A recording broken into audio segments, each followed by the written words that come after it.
Ассалаумағалейкум достар, алдарыңызда Hyundai Sonata 2010 жылғы. Ходовой жағынан барлығы идеальный, вложение только по кузову, объем 2, заводской газ. Келіп көрсеңіздер болады, за наличку алып кетсеңіздер болады. Вложение, по словам хозяину, кузовқа примерно 300 000 теңге кетеді. Егерде кредитке алам десеңіздер, келіп көрсеңіздер болады. Біз сіздерге без первоначального взноса кредитке оформить етіп бере аламыз. Сыртын көрдіңіздер.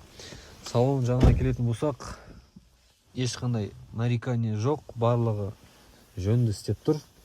Келіңіздер, біз Нажмединова 10/2 мекенжайына ауыстық. Осы мекенжай бойынша келсеңіздер болады. Менің есімім Сәттібек. Менің WhatsApp-ма немесе Instagram парақшама жазсаңыздар болады. 24/7 мен сіздермен байланыста боламын.